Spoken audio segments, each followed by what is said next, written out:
off-week agenda for you? Just resting up and, getting ready for Nebraska. So, get my body back mainly. Is this your first, press conference? Yeah, it is. It's kind of legit. It has, the logo back there and everything. It's kind of cool. How good is your body? Yeah, it was a big workload, but, that just meant I had to take recovery to a whole new level. My body's starting to get used to these, heavy loaded games, and, one day it might feel like I was in a car wreck, but the next day, I'm all right and I'm ready to go. So, as of right now, I feel really good. What would it mean for you? Obviously Reggie and Chase have been with you, but to get a guy like Josh McCray back who's carried a heavy load before, what would it mean for you, do you think? Yeah, it would take some load, off of me, number one, but then, Josh is a tremendous player and he's hungry to get it back out there. So I know it would mean a lot to him, and, I've seen how hard he's been working in rehab, and the amount of time and attention to detail that he spent, getting back. It's going to be fun to see him go again. I know we talked about some things that could be available after the season. What's it mean to see the program kind of put this foot forward and getting your name out there in front of all these things, like a website and this? What's that like for you? Right. The media team's crushing it, and like you said, the whole website, and then just getting national media members to start paying attention, because the fact of the matter is, I was under recognized coming into the season, and I doubt anybody expected any of this happening right now. So right now it's just me focusing on what I can do on Saturdays, and allowing them to kind of take care of that, and they're doing a great job. So I appreciate them saying that.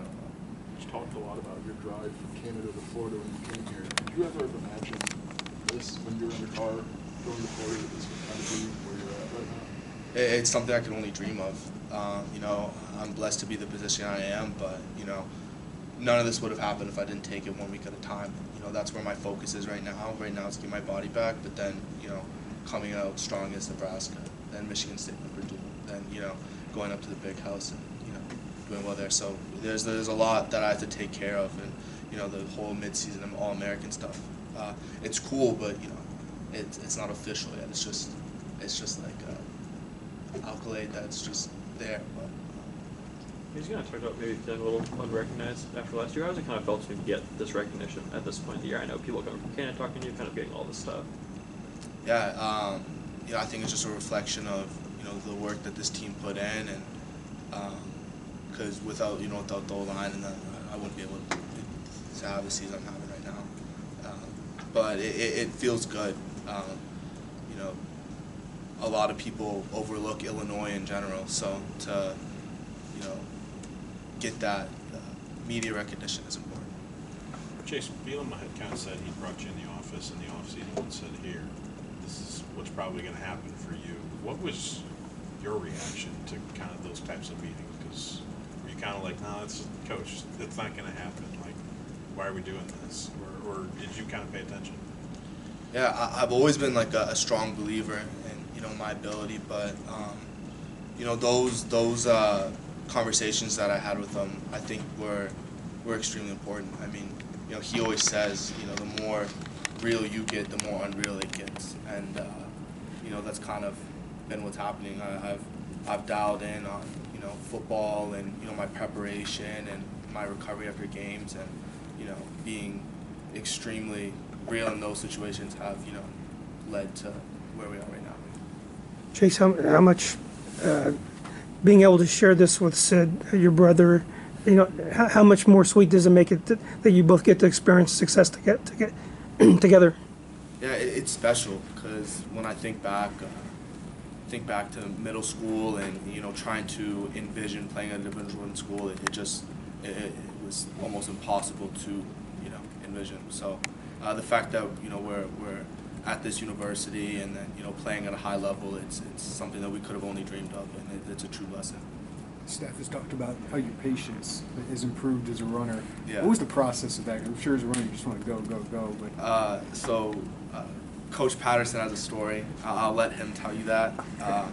But it was just watching film and saying, hey, like, this could have opened up if you let the O-line, work a little bit longer here and get up to the second level. And that's kind of been my main focus, and allowing my guys up front to, do their work, get up to the second level, and then, running lanes open. And that's my job, just run through the running lanes and make somebody miss a field. So.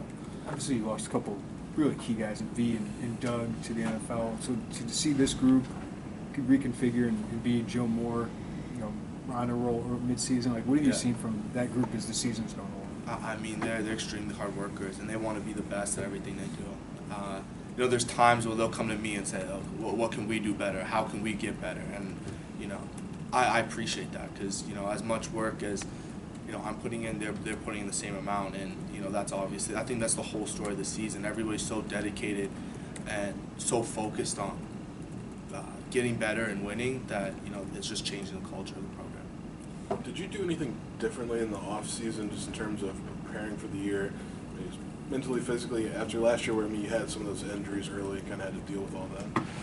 Yeah, I just this off season, I gave myself a week to, just relax and get my mind right, just reset, right.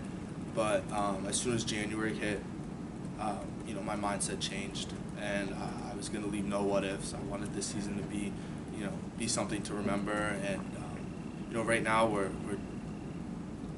just halfway, just over halfway, and I'm just not sad. I'm happy with the wins, but personally I think we can push this way further than where it is right now, and I'm excited to see where it could end up. What did your January look like? Anything in particular that you did that was different, or just extra? Well, I mean, I just changing my routine a little bit. It was mainly just focus on my body, working on just a lot of work by myself, and the footwork and the shoulder maintenance, and just working on everything so that when the season came around, I had no doubts in what my body was going to be able to take, and what I could push myself to. Chase, we're aware of Canadian media here. What does it mean for you to be getting attention back home, and what kind of feedback are you getting? It's really cool. I mean, they I know they made a big trip out here, and it's a pleasure to have them. But I've turned off all my notifications on like Twitter and Instagram because it's going a little bit crazy right now. But I think it's easy to get distracted by that kind of stuff. But it's also cool that they're taking recognition of what the team's been able to accomplish and what I've been able to accomplish this year. Maybe a stupid question, but how would you describe what it's like Chase Brown right now? I don't. Ask me that at the end of the season. I think I'll have a better answer. Chase, you're having a lot of success in Coach Lenny's scheme. Obviously, a lot of space. Was there any question in your mind going back to the spring whether the change would be good for you and good for the running game? Well, when Coach Lenny called me, I was actually familiar with his whole system, and I was excited to get to work with him. I mean, he's a great offensive mind.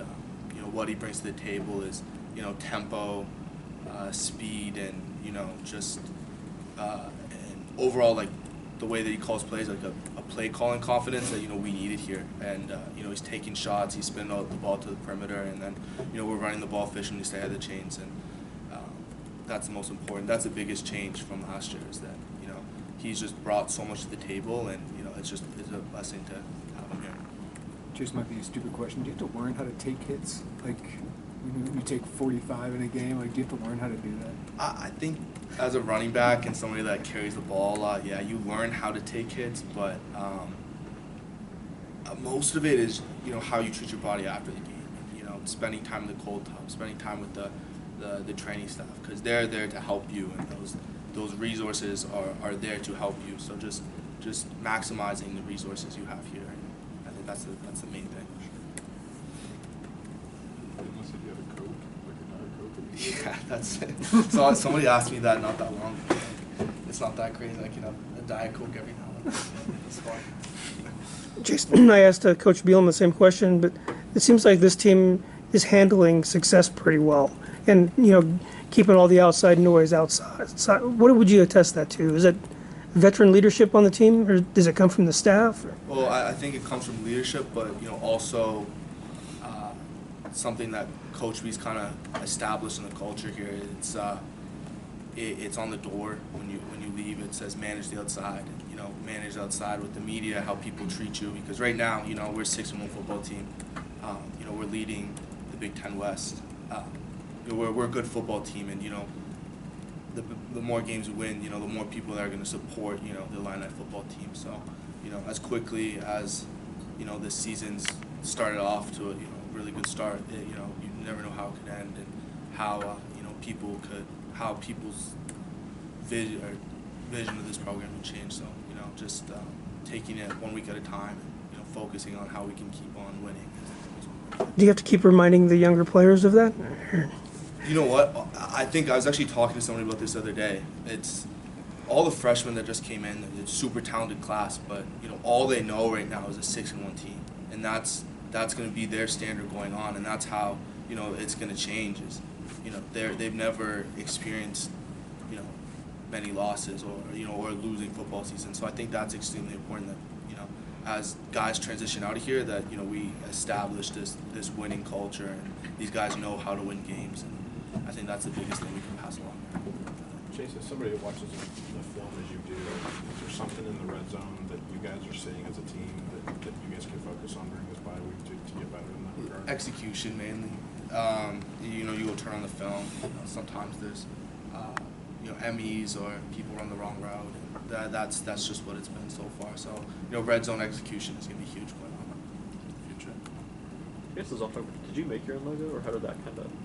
Yeah. So somebody sent that to me, and I thought it was really cool, and I kind of just asked if I could make it my thing, and that's how it went. But it's kind of. Anything else for Chase? Thanks for your time, Chase.